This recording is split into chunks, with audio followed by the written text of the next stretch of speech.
All right, welcome to Am Writing Fantasy, and today we are going to talk a bit about chapter structure, or maybe you want to call it scene structure. In this case, we are talking about the same thing, but how do you create an engaging chapter?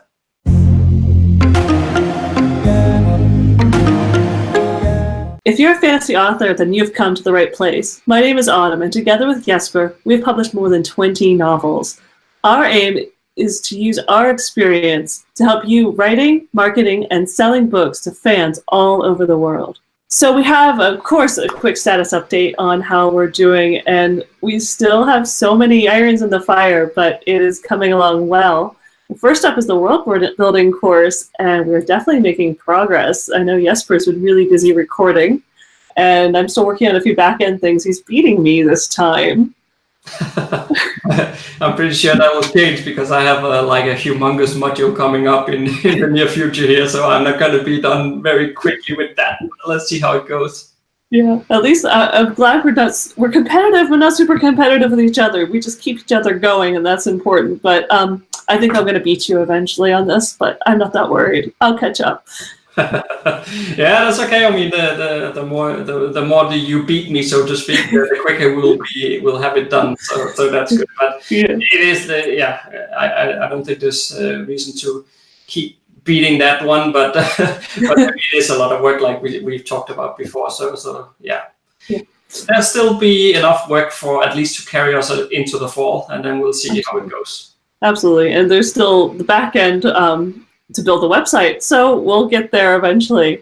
And of course, we have our books that we're working on. The plotting book, we have an audio release coming up, so we've got a lot of stuff going on. Yeah, absolutely. Yeah, and actually, in that way, today's topic here is sort of coming from the book, I guess I could say, because we have in a plotting book, you sort of need a chapter about how to plot a chapter as well. So we have actually in the book, we have 5 steps that we believe and feel should make up a chapter to make it a good chapter. And basically what we thought to do here today was to give you those 5 steps and talk a bit about our thoughts on what those 5 steps contain and why it has been built the way that it has. Absolutely. It kind of is a sneak peek at what is coming and what we've been working on in a much bigger way than us just telling you, hey, we're working on a book. So I think we should definitely dive in with our 5 steps. The first step is what we call a character goal. And by character goal, we mean that in every chapter, the character should have a goal on what it is that he or she wants to achieve. Because if there is no goal in the chapter, there is also no momentum, because we have no clue what the character is doing or why. I think the interesting thing about this is you might be thinking as an author, well, what if my character doesn't find out through halfway through the book, or halfway through the chapter, I should say, what is going to be the purpose of it? So how do you set up, a chapter where the character gets the important phone call, say, halfway through?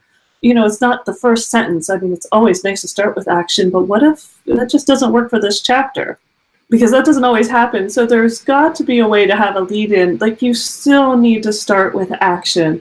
You can have the character doing something else that's also important. This is sort of like a little mini story that happens before the really big reveal of what's going to happen in this chapter. So always make sure you start with some sort of purpose, even if it's a smaller one. That way you get the action going and you don't leave the reader scratching their head going, please just let something happen right now. I'm so bored.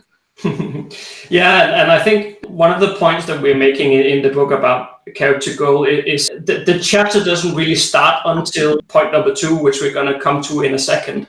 So the character goal is more like you as the author needs to know what it is that the character wants in the scene. Because if you don't know that, it is very hard to convey to the reader as well that this character is trying to do this or that. Maybe he or she is trying to looking for an object, or they are trying to find some information about something. It can be a ton of things. It could also be that they're trying to avoid getting physical or mentally harmed, or I don't know. It could be a ton of things, and it could also be, which we're going to come back to a bit later here, but it could also be that the character starts out wanting one thing, and then later in the chapter they want something else. That could also be, but just the fact that you know what it is the character wants and what they are trying to achieve is what makes the difference. But the chapter itself, in the way of thinking what is actually happening, doesn't really start until our point number 2, which is the hook. That's right. The hook is very important. This is what's going to keep the reader reading the next paragraph. So you think the hook, obviously when you write the first sentence of your novel, the first page, it's got to be a hook. It's got to grab the reader. Well, the bad news is every chapter should have at least a small kind of hook, the same type that draws the reader in. So they're reading the next sentence, the next sentence, the next sentence. So the first part of your chapter is always the hook. And that is where we talk about action. Or if it's dialogue, you know, the character walks into a new room, they should walk into the middle of a conversation. It's more engaging if you're trying to figure out what's going on, that you've already cut through the chase. And the important thing is you're not rehashing what just happened in the previous chapter. You know, hopefully the reader just read that. They just flipped to the page and they wanted to start the next chapter. You don't want to start resharing the same information unless there's a huge point of view change, a huge time gap, something like that. Otherwise, get right into it. One of the probably key words here is curiosity. And by that I mean that if you can sort of wake a curiosity in the reader about that they want to know, oh, okay, this seems interesting, what's going on and what's going to happen. So if you can achieve that with your hook, then you're definitely on the right path. Definitely. That's really the whole point of the novel. It's until the reader is so invested in the character that they're going to read anything because they love it, which might not happen. It might. Hopefully it does. Curiosity is what you want to use to draw them in. So that's really important in the earlier chapters of the novel. But with any chapter, if you want them to if you want to write a page turner, if you want to write something that someone said, I stayed up till 5 a.m. even though I go to work at 7 because I couldn't put it down. That's really the key, is keeping them curious to find out what happens next. And so that is how you develop your hook. And again, you should start it with action, with dialogue, with something going on, even if it's not the immediate point of the chapter, not the immediate goal of the character, but just so something is moving and happening and engaging. All right, and then after the hook, then we have conflict and dilemma, which is our step number 3. And of course now we've sort of caught the reader's attention and they are hooked on what's going to happen. And I don't know, maybe it also depends on how you look at it, but at least for me, even though it's fantasy, and sometimes, at least from a classic fantasy point of view, many fantasy books reads a bit slow and a bit like, okay, then we need to hear about the forest, and then there was those tents over there that gets described in painful detail and so forth and so forth. But the 5-point structure that we have built here is more or less sort of almost like a thriller pacing. You know, we want this sort of twist or turn the pages, and I want to see what's happening next. Even though it's a fantasy novel, I see absolutely no reason why it shouldn't be a page turner, and that you really want to flip through it and see what happens. So when we then get into conflict and dilemma, that's where we try to build up the tension. Absolutely, and that could be, of course, action. And I agree. I mean, fantasy, I mean, there are fight scenes, but there's no reason this is not something that you're just like whipping through. I love it when I hear like a reader went through 500 pages overnight. I mean, that's just, maybe I like torturing people. It's fantastic. But so action, that's obviously the first thing when you think of with something that's conflict and dilemma. So, you know, there could be sword fighting, there could be chase scenes, there could be any of that.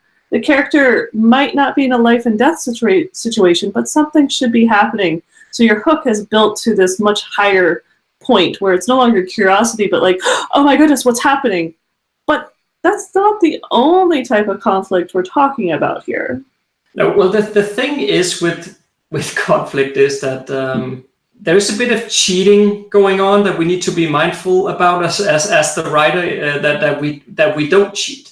And what I mean, that sounded a bit cryptic, but what I mean by that is basically, so you could say, okay, how do I make tension? Okay, I'll have something blow up, or a dragon just appeared and put the town on fire. We just talked about Game of Thrones before recording here, so that's why that example came up into my mind.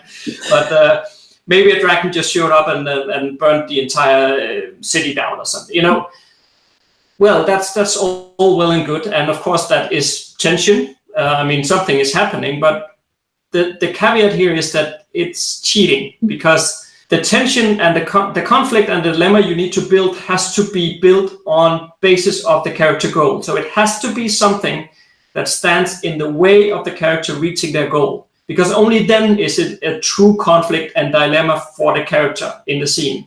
It's fine that somebody attacked the city over there, and that's very exciting, and of course that's, well, a bit worrying.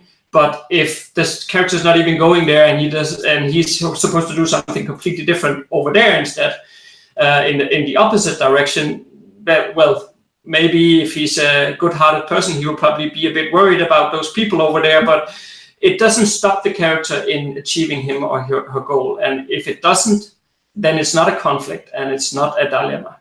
Exactly. That is really the point. So if the dragon does show up, it's got to stop the character from reaching the next step that is going to be moving the whole plot of the book forward, or at least showing something really important to this novel. It can't just be something from left field that causes them to completely divert and lose the goal, unless, of course, the chapter goal does change. That could be an interesting twist, but it has to be done on purpose, not just because you felt like writing in a dragon, which is really cool, I admit, but it can't be the only reason the dragon showed up. we can always find a reason to put a dragon in somewhere, right? I mean, that's just, it has to be there. It's not the same without a dragon. Absolutely. You can see where this is going. There's going to be dragons through all of our books. Yeah. All examples are with dragons. Something to do with dragons, that every single example.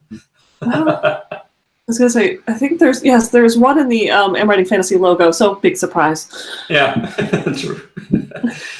Okay, so I'm trying to put this train wreck back on track here. So we have character goal number 1, yes. The hook number 2, conflict and dilemma is number 3. So those are the first 3 stepping stones to build a good chapter.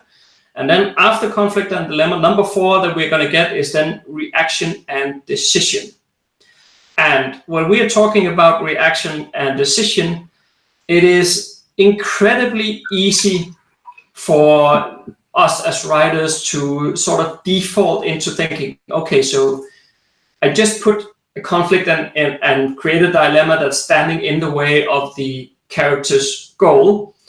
So I guess the most obvious thing to do is that when I'm dealing with reaction and decision is that the character will find some way to deal with this conflict and dilemma that is now in their way of achieving their goal, which is true. And of course the character should be doing that in step number 4. They should be thinking about, how can I overcome this challenge that is now standing in my way? How can I find a new solution? But I think an element that is very often overlooked is that the character will also have an emotional reaction to what just happened. It's going to frustrate them or make them sad, or I don't know what, but it's going to generate some sort of emotional reaction within the character. And it's so easy to sort of forget about that in writing about how, oh, then he makes this new plan and he's going to do this and that, blah, blah, blah. It's that emotional impact is very, very, very important, because it also shows characterization to the reader, and they understand where the character is coming from, and they get a deeper feeling for the character. But all that said, I also have to say, on the other hand, you need to be careful not to overdoing that emotional reaction, because if you do, the character can sort of end up, let's say he's sad about what happened or something, he can come across like that he's sort of feeling sorry for himself, which if you do that just like twice in a novel, I'm pretty sure the reader will think that, oh, he's a wuss, I don't want to read about him. Give them the emotional impact, but sort of pack it into all the other stuff that is happening and just sort of hint at it a bit without going too much into detail about how sad he is about this and that. And now it reminds him of how he lost his father when he was 5 years old. And that's not going to work. No, I think that's why I have all my female characters get angry when something gets in their way, because they're all kind of fiery, charged take on. So that is the other thing, just because you want to include that emotional reaction, because I agree, this is what will make the reader start really relating and caring, because maybe they've never had a dragon land in front of them that really pissed them off, but they've had something that stopped them and got in their way, and they wanted to get around it, through it, over it. They understand that emotion, and so this is how you get the reader to relate to the character. But again, don't go over the top. You don't want to have drama queens, stubbing their toe and crying a river. This is not the type of emotional reaction. But anger, something there that they also have to deal with, as well as getting through the dilemma, making a decision, and deciding how they're going to conquer and achieve their goal despite this big setback. So you can tell this has gone from, a hook that gets them reading curiously to achieve this goal, something that happens, a conflict, which is exciting, it's engine up the tension. We've gone to now a reaction, which is more emotional as well as maybe mental, maybe physical, maybe they have to solve an actual problem. But it's kind of really getting inside the reader is like starting to really just like get excited as well as feel this. These are all really good things that you want to see happening, because that all leads up to step 5. Yeah, and now we have the disaster. So in step 4, we put emphasis on showing that the character is proactive, because that sort of leads them into the disaster, which is our step number 5. Maybe coming back to the thriller example here, that ending the chapters with cliffhangers is a really, really good thing. Something. It does not mean that you have to end chapters with again things blowing up or dragons appears out of nowhere and every all that stuff. It doesn't have to be that. It can also just be that a very interesting question is opened. Something is all of a sudden in doubt that, okay, I thought this guy was doing A, but maybe he is not doing A. Maybe he has a ulterior motive or something. There can be many subtle ways to do a cliffhanger whereby the reader is just ending up in a situation where they think, what's going to happen now? Because that's where we want to leave them at the end of the chapter, so that they are in bed like at 10 o'clock in the evening, and actually they want to go to sleep, but you're going to rob them of their sleep because they're going to say, just one more chapter. And that's where we want them. That is, we're going to just draw them into the end of the next chapter, and they're going to keep going. But this is definitely, it doesn't always have to be a life and death peril, but that is an awesome cliffhanger where you want to flip the page to see if the character survives. But they could come up with new information, which is always interesting, or find out something was betrayed, or just something else that they weren't really expecting. And then you have the character reacting. You want to know how they're going to deal with it. You could have that asking a big question or trying to find the results to something, and the answer again is in the next chapter. You just kind of want to split it so that they have to find out what happens next to turn the page. So yeah, just like every chapter is going to have a hook, just like the beginning of the book, well, every chapter is also going to have a little bit of an ending that makes you want to turn the page, makes the reader want to turn the page. I always say end the chapter with as much enthusiasm that you want to keep writing the next chapter. That's going to be what's going to draw the reader into wanting to at least go to the next sentence, which is going to make them curious because it's going to be a hook. You're going to start the cycle all over again. And the next thing they know, it is 5 a.m. and they haven't slept a wink. But they finished their book and hopefully will hopefully leave a really good review. Yeah, but that's the neat thing with these 5 steps is that one sort of leads to the other. And once you get to number 5, your disaster is automatically going to give you the next character goal. So now this happened, and now there's a new goal because the character then wants to achieve something, and you can sort of repeat the whole cycle again, and you sort of repeat those cycles throughout, right? And every chapter builds on the one that came before it, and you just you go like that. I would say though that this was sort of the breakdown of the chapter level in the How to Plot a Novel book that we're going to release later this year. there is like whole sections that sort of breaks down the entire novel into some pillars where different things needs to happen. These 5 steps might sound sort of like a very organic pantser way of writing, okay, so I'll just take those 5 steps, run them through, and the next chapter, and so forth, and then I have a novel. But yeah, I'm just putting that caveat out there because there's actually a lot more plotting behind the scenes here in terms of building up the structure that these chapters sits inside. But that's way too much detail to get into here now. But at least on a chapter level, if you are finding it challenging to write chapters or scenes that feels engaging and feels exciting, then try out these 5 steps. So step number 1, character goal. Step number 2, the hook. Step number 3, conflict and dilemma. Step number 4, reaction and decision. And step number 5, the disaster. And I can almost guarantee you, just putting these 5 steps into your mind and thinking about them will generate a better chapter. It will. You will find that it'll help the pace of your novel, the reading. And yes, there's a lot more to an entire novel than this, but this is a great way of setting up a chapter so that you create that engaging feeling, that you draw the reader in, and they keep reading and they don't put it down. This is a good stepping stone that'll get you started. And it'll get you, even when it's a small chapter and more of an intro versus the climax, which obviously this is going to be easy to use the climax, it'll get you going with every chapter and make it just a little bit more engaging. And that'll really help you along. Exactly. And maybe we should mention, because at the point of recording this, that plotting book is not edited yet. It's not out yet. But if you think that you might be interested in it, then I would go on to amwritingfantasy.com and just sign up for, you can download one of our freebies that are on the page there, or if you go to the blog section, there's also a sign up place there where you can put in your email address. But I'm mentioning that just because if you do give us your email address via one of those sign up forms, you will be on our list and you will automatically get notified at the point in time when we release the books, and then you can pick it up. So if you're worried about sort of forgetting about it by the time that it comes out, because it will be several months from now, sign up for the email list via amwritingfantasy.com and we will let you know.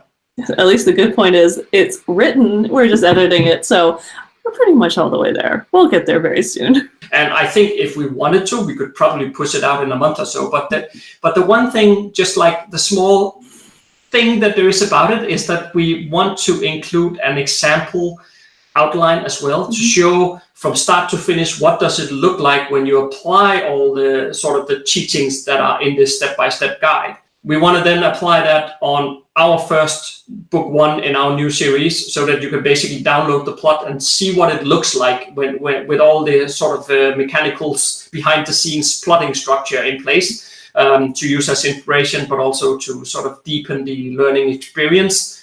But we're not gonna develop that plot until our world building is done. And as I've just said in the beginning of the video, that won't be done until the fall, I think.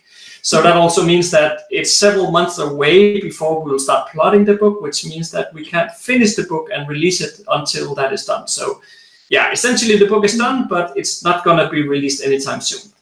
Unless we figure out time travel, but yeah, probably it's going to be later. Still working on that. It's pretty hard. Yeah, we'll get that's another conversation. All right. Is there anything else we need to share, Autumn? No, I think we are all set. So good luck with your plotting. Leave comments to let us know how your chapters are going. We want to hear if this helped you. Excellent. See you next Monday. Bye. Bye.